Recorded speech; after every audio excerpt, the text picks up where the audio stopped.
Hello everyone, my name is Manthan and in part 5th of Indian Culture Perspective for Tourists, we are going to study about the very main topic, which is Harappa civilization and the museum. So let's start. What is Harappa civilization? The only thing which you have to do is to listen. आपको बस सुनना है. मैं फिर से बोल रहा हूँ, हर वीडियो में बोल रहा हूँ, आपको बस सुनना है. वहाँ पे जाके आपको बस लिखना है, नथिंग एल्स. बस आप सुनिए, नोट्स बना लीजिए मेन पॉइंट का. सो अब हरप्पा सिविलाइजेशन को पढ़ने से पहले हम जानते हैं कि सिविलाइजेशन क्या होता है. Let me read it out for you.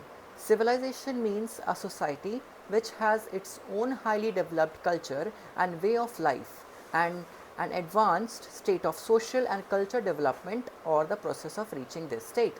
सो एक सिविलाइजेशन मतलब एक ऐसी जगह जो एकदम अच्छे से डेवलप्ड है, जहाँ पे एग्रीकल्चर, जहाँ पे लोग अच्छे से रह रहे हैं, अच्छे से ड्रेनेज सिस्टम है और वहाँ पे कोई प्रॉब्लम नहीं आ रही, everyone is staying very nicely and responsibly.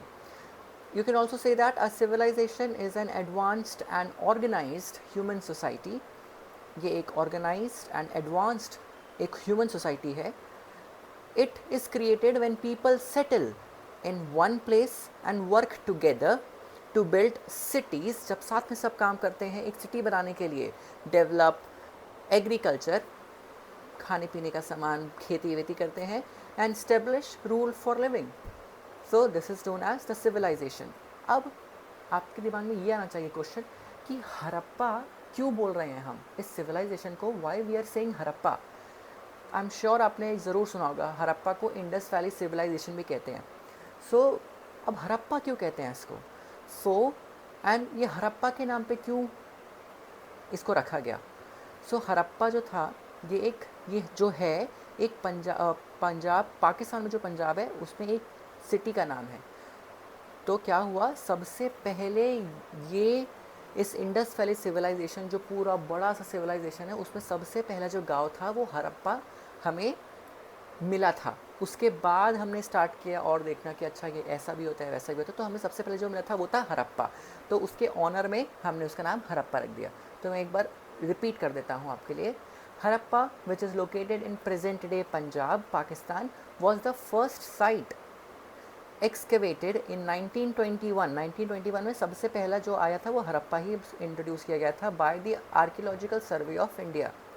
While it geographically called the Indus Valley Civilization because early settlement clustered around the Indus River system, it is termed the Harappa Civilization to honor the initial discovery.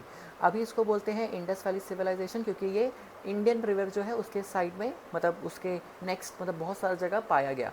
पर इसको हम लोग इसलिए main बोलते हैं Indus valley civilisation, पर उसके honour में we also say Harappa civilisation क्योंकि वो सबसे पहले पाया गया था. Now let me tell you what is Harappa civilization. अब हरप्पा सिविलाइजेशन जिसको हम इंडस वैली सिविलाइजेशन भी कहते हैं वो है क्या. It is one of the large earliest and the most expensive urban cultures flourishing lasting from 3300 BCE to 1300 BCE and it in its mature form in 2600 BCE to 1900 BCE. सो ये 3300 अभी तक जो हमें जितना मिल पाया है उसके हिसाब से हमें पता चला है कि ये 3300 BCE से चल रहा है. और एकदम जब एकदम पीक पे था मतलब सब अच्छे से टेक्नोलॉजी सब वहाँ पे चल रही थी तो वहाँ वो पीक टाइम था 2600 BC और 1900 BC के बीच में. Centered in the Indian River basin across modern day Pakistan and northwest India, it is celebrated for its highly advanced urban planning, standardized brickwork and sophisticated sanitization system. मतलब ये अच्छा वहाँ पे पत्थरों से घर बनाए गए थे, वहाँ पे अच्छे से ड्रेनेज था, वहाँ पे सैनिटाइजेशन अच्छे थे, वहाँ पे डस्टबिन वहाँ पे देखा जाता है कि वहाँ पे डस्टबिन भी बने हुए थे, वहाँ पे 2 मंजिला घर बने हुए थे. सो ये सब हमें मिला and it was at that time बहुत बड़ी बात है. There are 1400 sites which has been discovered. 1400 से ज़्यादा साइट्स डिस्कवर किए गए जिसमें से 900 जो थे वो इंडिया में ही पड़ते हैं. The language which they were using is still unknown. हम अभी भी नहीं जानते क्योंकि कौन सा लैंग्वेज वो यूज़ करते हैं. वहाँ पे पाया गया था कि वो लोग कुछ पत्थरों पे, छोटे छोटे पत्थरों पे अलग अलग कुछ लिखते थे। वो लोग लेफ़्ट से राइट लिखते थे और उसके नीचे लिखने, एक सेंटेंस ख़त्म करने के बाद नीचे कुछ जानवर के वो बनाते थे पिक्चर्स। सो बट स्टिल इसको हम लोग इंडस स्क्रिप्ट बोलते हैं, पर इसको हम लोग आज तक समझ नहीं पाए हैं। It was found that they use to write from right to left। हम लोग राइट से, हम लोग ऐसे लिखते हैं ना, ऐसे हम लोग ऐसे लिखते हैं, राइट से लेफ्ट, वो लोग लिखते थे लेफ्ट, जैसे कि उर्दू लिखते हैं वैसे वो लोग लिखते थे। It is even bigger, it means Harappa civilization also known as Indus valley civilization is bigger than another two civilization, जो कि हमारा है Egyptian Egypt, ancient Egypt and Mesopotamia. जो ये भी बहुत पहले पाए गए थे सिविलाइजेशन, उन दोनों को मिला के उनसे भी बड़ा है और बोला जाता है कि उनसे भी पुराना है। Harappa civilization comes under the bronze age. ये ब्रॉन्ज एज में आता है, इसको हम ब्रॉन्ज एज में बोलते हैं आना। अब ब्रॉन्ज एज मतलब क्या होता है, यहाँ पे मेटल्स का बहुत काम हुआ था एंड यहाँ पे मतलब मेटल्स के पत्थर के बहुत काम हुए थे, मतलब पिघलाए गए थे, ये किए गए थे, वो किए गए थे। तो एक बार मैं पढ़ देता हूँ आपके लिए। The bronze age is a major historical and archaeological period generally spanning, ये स्पैन करता है from era 3300 to 1200 BCE, characterized by the widespread use of bronze। यहाँ पे ब्रॉन्ज बहुत यूज़ किए जाते थे, टू फॉर्ज टूल्स बनाने के लिए एंड वेपन्स बनाने के लिए। It sits chronologically between the stone age and the iron age. मतलब अगर बोला जाए तो स्टोन एज और आयरन एज के बीच में ये आता है। Now there is a question for you, हम कौन से एज में आते हैं आपको कमेंट में बताना है। So let's see, I will reply on that. Now the discovery of Harappa as soon as after Mohenjodaro. अब आपने मोहनजोदारो सुना होगा, please go and watch Mohenjodaro movie. आपको वहाँ से थोड़ा जस्ट पता चलेगा कि पहले कैसे होता था, क्या नहीं होता था, और आप ये सारे जितने भी चीज़ें हैं वो एग्जाम में लिख सकते हो। आपको 5 पेज भरने हैं, अगर ये आ जाता है तो आपको कैसे भी कैसे ना भरना ही है। ऋतिक रोशन का नाम ले तो कोई बात नहीं है, इट इज़ एन एग्जाम्पल। मैं एक बार पढ़ता हूँ आपके लिए। The discovery of Harappa and soon after Mohenjodaro. Mohenjodaro मतलब माउंड ऑफ डेथ। अब मोहनजोदारो को हम लोग क्यों बोलते हैं, क्योंकि जब वो पाया गया था तो वहाँ पे बहुत सारे कंकाल मिले, तो उसको माउंड ऑफ डेथ बोलते हैं। अब ये क्या बोलते हैं, एक वर्ड होता है उससे निकला है और उसको हम लोगों ने बोल दिया Mohenjodaro. was the culmination of work that had begun after the founding of the Archaeological Survey in India in British 1861। हमें पता चला कि मोहनजोदारो करके भी कोई जगह है जिसको माउंट ऑफ डेथ भी कहते हैं। There were earlier and later cultures called early Harappa and late Harappa in the same area. तो कुछ टाइम मतलब अर्ली मतलब वहाँ पे सेगमेंटेशन किया गया, अर्ली हरप्पा और लेट हरप्पा। हरप्पा मतलब यही नहीं कि वही गांव, हरप्पा पूरे इंडस वाली सिविलाइजेशन को भी कहते हैं। तो उनको पार्ट्स से बांटा गया कि गांव और शहर, वैसे in short. The sites of the ancient Indus were noted for their urban planning, baked brick houses, elaborate drainage system, water supply system, cluster of large non-residential building and techniques of handicrafts and metallurgy। तो जो ancient cities थे हमारे क्या बोलते हैं Indus valley के, तो वहाँ पे देखा गया कि वहाँ पे अर्बन प्लानिंग है, वहाँ पे वो लोग एक जगह से दूसरी जगह मूव करने में बहुत सक्षम हैं। वो लोग, उनका ड्रेनेज सिस्टम बहुत अच्छा है, उनका वाटर सप्लाई का सिस्टम बहुत अच्छे से स्ट्रक्चर्ड है। वहाँ पे क्लस्टर्स बने हुए हैं बिल्डिंग के, बहुत सारे क्लस्टर बने हुए हैं, ऐसी बिल्डिंग के बने हुए हैं जहाँ पे कोई रहता, देखा गया कि वहाँ पे कोई रहता भी नहीं था। और वहाँ पे metallurgy means art of making और स्टडी ऑफ मेटल्स। तो वहाँ पे अच्छे से उनको मेटल्स का नॉलेज था कि कैसे उसको किस टेम्परेचर पे उसको पिघलाना है, क्या करना है। So they were used to make so many metal items. Gradual, अब बोला जाता है कि जो हरप्पा सिविलाइजेशन है उसका एंड कैसे हुआ, ये it is a very secret till now for us. तो बोला जाता है कि a gradual drying of the region during the 3rd millennium BCE may have been the initial stimulus for its urbanization. Eventually it also reduced the water supply enough to cause the civilization demise and disperse its population to east. So ये भी बोला जाता है कि वहाँ पे जो urbanisation हुआ, मतलब लोग शिफ्ट हुए एक जगह से दूसरी जगह, इसका रीज़न ये भी हो सकता है माना जाता है, इट इज़ नॉट कन्फर्म्ड, कि वहाँ पे सूखा पड़ गया, वहाँ पे बीमारी आ गई, और वहाँ पे ऐसा बोला जाता है कि फ्लड भी आ गया था, जो साइड में रिवर था वो फ्लड आ गया। वो कोई बोलते हैं कि वहाँ पे फ्लड जो मतलब जो रिवर था वो सूख गया, इसलिए उन लोगों को हटना पड़ा। कोई बोलता है कि ड्रॉट आ गया, वही फ्लड मतलब जो रिवर सूखने की वजह से। वहाँ पे बोला गया कि डिफॉरेस्टेशन लोगों ने बहुत किया, वहाँ पे पेड़ काटने बहुत स्टार्ट कर दिए, इसलिए वहाँ पे और प्रॉब्लम आने लगी। उसके बाद उन्होंने बोला कोई ऐसा डिजीज़ आ गया, red plague disease, something disease आ गया, जिसकी वजह से लोगों को वहाँ से भागना पड़ा। सो बोला जाता है बहुत चीज़, but it is not confirmed till yet. It is a very important fact that although over 1,000 mature Harappan sites have been reported and nearly 100 excavated, मतलब उनको excavated मतलब उसको खोद खोद के देखा गया कि क्या है क्या नहीं है. There are only 5 major urban centers. मतलब ये जो हरप्पा सिविलाइजेशन है उसका मेन 5 जगह है. उसमें से फर्स्ट आता है आपका मोहनजोदारो, जो कि इंडस वैली के लोअर पार्ट में आता है. इसको यूनेस्को ने वर्ल्ड हेरिटेज है. उसने यूनेस्को का आपको फुल फॉर्म बताना है मुझे कमेंट सेक्शन में. 1980 में उसको पब्लिश किया था.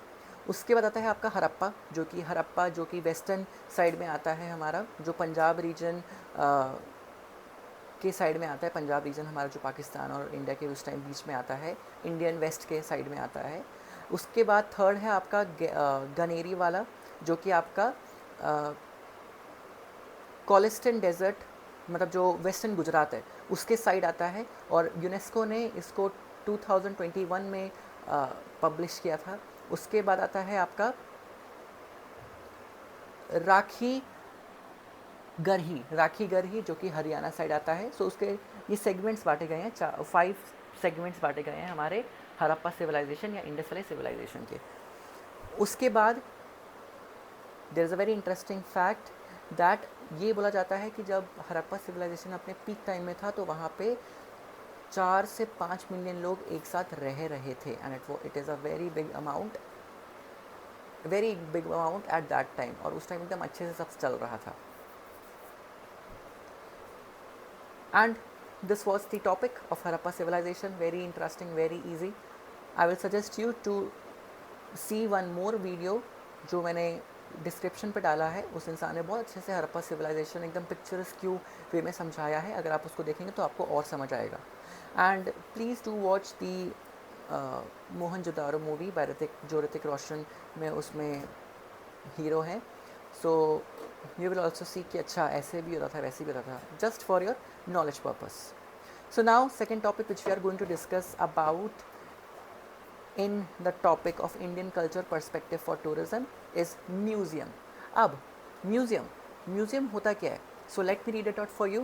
A museum is a permanent non-profit institution that researches, collect, conserve, interpret and exhibit tangible and intangible heritage. जितने भी आपके जो मेरे डेफिनेशंस है वो आपको मेरे डिस्क्रिप्शन से मिल जाएंगे, डोंट वरी. जो म्यूज़ियम है वो एक परमानेंट जगह है जो नॉन प्रॉफिटेबल है, अपना प्रॉफिट नहीं देखता है. वो ऐसी जगह है जहाँ पे वो लोग रिसर्च करते हैं, कलेक्ट करते हैं, उसको बचा के रखते हैं, उसको लोगों को दिखाते हैं, और जिससे कि लोग और जान पाए कि क्या हुआ क्या नहीं हुआ. So this is known as museum. अब these spaces are open to public. ये पब्लिक के लिए ओपन होता है, आप भी जा सकते हैं. एंड सर्व, और उसका पर्पस क्या है? It serve as a educational purpose, it serve as a cultural purpose. मतलब लोगों को देखना चाहते हैं कि हमारा कल्चर कैसा था. And recreational hubs designed to inspire learning and perceive the knowledge of history. लोगों को हिस्ट्री का जानने के लिए, देखने के लिए कि क्या हुआ था क्या नहीं हुआ था, इसके लिए यहाँ पे स्टोर किया जाता है. अब जो म्यूज़ियम वर्ड है वो आया कहाँ से? The word trace its root to ancient Greece से आया है. It is derived from mouseion मतलब कि जिसको हम लोग, अगर मैं इंग्लिश में बोलूँ so it means the seat of the Muses. अब म्यूजेस मतलब क्या होता है? In Greek mythology the Muses were the goddess of literature science and art. मतलब म्यूजेस मीन्स ऐसी जगह जहाँ पे, मतलब म्यूजेस मतलब क्या होता है ग्रीक में कि गॉडेस एक ऐसा भगवान मतलब जो रिप्रेजेंट करता है लिटरेचर साइंस एंड आर्ट्स, ठीक है। सो ऐसी जगह जहाँ पे आपको ये सारी चीज़ मिलेगी। और म्यूजेस मतलब अगर मैं हिंदी में देखूँ तो इसका मतलब होता है muses means to think carefully about something for a time without noticing what is happening around you, or to say something usually to yourself in a way that shows you are thinking carefully about it। ऐसी चीज़ मतलब आप वहीं पे जाके ऐसे अपने से बात कर रहे हो, कुछ साइड में जो भी हो रहा है आप उससे घंटा आपको फ़र्क नहीं पड़ रहा है, आप बस देख रहे हो वहाँ पे, अच्छा ये इसने बनाया है, ये उसने बनाया है, आपने नोट्स ले रहे हो, जो साइड में हो रहा है बैक उससे कुछ पता नहीं चल रहा है, दैट लीव। उसके बाद या तो अपने से बात करना, वो देख के अच्छा ऐसा हुआ होगा, ओह यहाँ पे देखो इस पेंटिंग में ऐसा लग रहा है कि ऐसा हुआ होगा। So these things you are talking to yourself, so it is known as the museum. अब क्वेश्चन आ सकता है what are the pillars of museum, museum के पिलर्स क्या क्या हैं। सो 2-3 टॉपिक्स हैं, अलग मतलब टॉपिक्स के नाम डिफरेंट होंगे पर जो आंसर है वो सेम है। So museum operates on 5 main pillars, जिसमें से फर्स्ट आता है आपका रिसर्च, सेकंड आता है आपका कलेक्शन, थर्ड आता है आपका कंजर्वेशन, फोर्थ आता है आपका इंटरप्रिटेशन एंड फिफ्थ आता है आपका एग्जीबिशन। एक एक लाइन में आपको वो कर देता हूँ एक्सप्लेन। फर्स्ट पिलर है research, studying historical artefacts, scientific specimen और art work to better understanding them. Research किए जाते हैं उसको पढ़ के, जिससे कि आपको और नॉलेज मिल पाए कि पहले क्या हुआ था। Collection, acquiring and preserving items of culture, historical और साइंटिफिक सिग्निफिकेंस, मतलब वहाँ पे उसको प्रिजर्व करके रखना, वहाँ पे कैसे रखते हैं कैसे नहीं रखते हैं, and this is the one. Third आता है आपका conservation, conservation means ensuring that fragile और aged item are protected from decaying and preserved for future generation. Conservation मतलब उसको बचाना, किस चीज़ से, फ्यूचर जनरेशन से। लोग बहुत सारे अजीब से हैं, वो लोग वहाँ पर डिस्ट्रॉय करते हैं। नेचर से, नेचर अब मतलब नेचर इन वॉट वे कि कुछ भूकंप आ गया, अब उसके बाद ऐसी चीज़ों से जो पानी से, मॉइस्चर से, इन सब चीज़ों से कंजर्व करना। उसके बाद आपका फोर्थ आता है इंटरप्रिटेशन, इसका मतलब एक्सप्लेनिंग द कॉन्टेक्स्ट और origin and significance of the object. आप देखते होगे कि म्यूज़ियम में सब कुछ चीज़ें लगा, उसके साइड में सब लिखा रहता है और उसके और इन्फॉर्मेशन होता है साइट्स पे, तो उन सब चीज़ को इंटरप्रेट करना, बताना, जैसे कि मैं आपको कर रहा हूँ, इंटरप्रेट कर रहा हूँ मैं आपको टॉपिक। एग्जीबिशन जो कि है फिफ्थ पिलर, मतलब displaying items to the public of educational and enjoyment, मतलब वहाँ पे उनको डिस्प्ले करना, लोगों को एग्जीबिशन में मतलब दिखाना क्या है क्या नहीं है, दिखाना मतलब to open it for the public.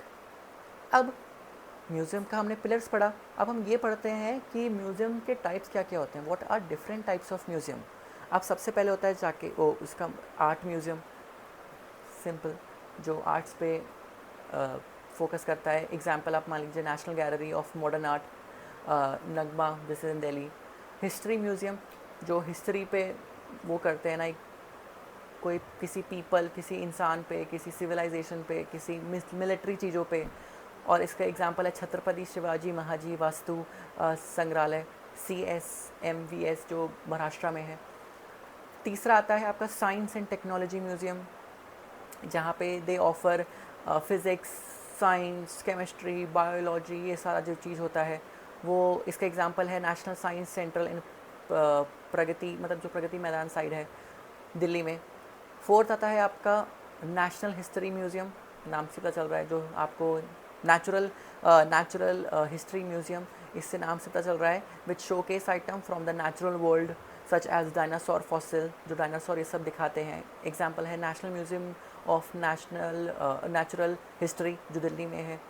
Fifth आता है आपका स्पेशलिटी नीश म्यूज़ियम। अब इसमें आता है जो toy, specific toilets, car and किसी पर्टिकुलर कल्चर और इवेंट के बारे में पता चलता है, हेरिटेज के बारे में पता चलता है, वो आपका इसमें आता है स्पेशलिटी म्यूज़ियम में। अब एग्जाम्पल जो दिल्ली में Sulabh international museum of toilets. So there are some types of museum के लिए मैंने एक वीडियो भी डाली है आपका डिस्क्रिप्शन में, you can go and have a look in it. It is good to see more videos like this, क्योंकि आपके दिमाग में और चलता है ये सारी चीज़ें। मेरी वीडियो देखने के बाद, मेरे को सब्सक्राइब करने के बाद, मेरी वीडियो शेयर करने के बाद, एंड लाइक करने के बाद, एंड कमेंट करने के बाद, you have to do this. And एक और मैंने ब्रिटिश म्यूज़ियम के बारे में डाला है एक डिस्क्रिप्शन में, please go and have a look कि क्या है क्या नहीं है। अब आपके दिमाग में ये क्वेश्चन आता होगा कि म्यूज़ियम में हम रख तो देते हैं, पर अब ये सारा चीज़ स्टोर कैसे होता है म्यूज़ियम में, मतलब उसको हम लोग क्या क्या करते हैं। Museum conserve item by delaying natural deterioration through controlled environmental factor like temperature, humidity and lightning paired with specialized physical treatment। अब क्या करते हैं कि वो लोग अगर फॉर एन एग्जांपल अगर कोई मर गया है, अब मैं उसको सड़ने से बचाना चाहता हूँ तो मैं क्या करूँगा, उसको मैं फ्रिज में रख दूँगा, मतलब फ्रीजर में रख दूँगा तो वो जम जाएगा, एकदम -100 कर दूँगा तो वो 100 साल तक वैसा ही रहेगा। कैसे? मैंने उसको नेचुरल चीज़ से बचा लिया। सो ऐसे ही बहुत सारे तरीके होते हैं, केमिकल से, बहुत सारी चीज़ों से करते हैं। So it comes under the conservation, how to store it. Dedicated professional use techniques such as chemical stabilization, integrated pest management and careful restoration to ensure artifacts survive for future generation। इसके special dedicated professional होते हैं जो ये काम करते हैं, क्योंकि उन पर वो प्रोफेशनल होते हैं, उन पर ट्रस्ट किया जा सकता है कि वो लोग उसको बेकार नहीं करेंगे। और अगर if you would like to know more कि कैसे चलता है कैसे नहीं चलता है, so I have pasted a link into my description, please go and have a look। अब the design of museum has evolved throughout history। However, museum planning involves planning the actual mission of museum along with planning the space that collection of the museum will be housed in। अब वहाँ पे अगर आपको museum के बारे में आता है तो ये भी लिख सकते हैं कि म्यूज़ियम को कैसे स्ट्रक्चर किया जाता है, वहाँ पे क्या क्या चीज़ रखा जाता है, कैसे रखा जाता है, और डिपेंड करता है कि उसका हिस्ट्री कैसा था, उसकी बिल्डिंग पे कैसा उसका बिल्डिंग बनाना है, कैसे लोगों को रिप्रेजेंट करना है, कितना लोगों को चलाना है उसमें। सो ये सब चीज़ें, बहुत सारी चीज़ें कंसिडर की जाती हैं वाइल कंस्ट्रक्टिंग अ म्यूज़ियम, कि मतलब उसको इन्वायरमेंट से ही बचाना है, उसको प्रोटेक्शन लेयर देनी है। So there are so many things which comes into the consideration while making a museum. अब आपके दिमाग में ये चल रहा होगा कि ये तो ठीक है, ये सब ओके हो गया, पर अब म्यूज़ियम में जो चीज़ें हैं उसको बचाया कैसे जाता है, मतलब उसका बोलते हैं ना कि ह्यूमन राइट्स जैसे कि होते हैं, वैसे ही म्यूज़ियम का राइट्स क्या क्या होता है। यस, होता है through a combination of physical security. ये तो यहाँ पे फिजिकल सिक्योरिटी भी होती है, मतलब इन्वायरमेंटल कंट्रोल, मतलब वहाँ पे सीसीटीवी कैमरा और बहुत सारी चीज़ें होती हैं, और जो लाइसेंसेज होते हैं वो भी होते हैं। Now for an example there are particular firms जो कि टेक केयर करते हैं म्यूज़ियम्स का, जैसे कि the international council of museum ICOM and legal sanction UNESCO. ये जो है ये global standard and legal framework है जो म्यूज़ियम को लीगली प्रोटेक्ट करते हैं। अब फिज़िकल एंड डिजिटल सिक्योरिटी कैसे हो सकती है, आपको इससे भी प्रोटेक्ट कर सकते हैं, फिज़िकल एंड डिजिटल सिक्योरिटी से, जैसे कि सर्वेलेंस लगा दिया, वहाँ पे गार्ड खड़े कर दिए, वहाँ पे डिस्प्ले प्रोटेक्शन लगा दिया। सो इनसे भी हम प्रोटेक्ट कर सकते हैं। इन्वायरमेंट प्रिवेंशन, उससे कंजर्वेशन, हम इन्वायरमेंट से भी कैसे बचाते हैं। हम लोग क्या करते हैं कि उसको क्लाइमेट को कंट्रोल कर लेते हैं, मतलब बिल्डिंग के अंदर टेम्परेचर अलग होता है। लाइटनिंग फिल्टर्स, हम लोग लाइट उसको स्पेसिफिक डालते हैं जिससे कि उसका वो बेकार ना हो। एंड पेस्ट मैनेजमेंट, हम लोग पेस्ट का मैनेज, मतलब उससे और ख़राब ना हो जाए तो हम वहाँ पे पेस्ट लगा लेते हैं। So there are so many things which take place जो हम लोग को कंजर्व करने के लिए। So this was the chapter of the museum and the Harappa civilization और द इंडस वैली सिविलाइजेशन। बहुत इंटरेस्टिंग था। आई होप कि आपको समझ आया होगा, नहीं समझ आएगा तो please look again and please go to the video जो मैंने डिस्क्रिप्शन पे डाले हैं। In next we will talk about the rest topics of the TS04। Will see you in the next video. Bye.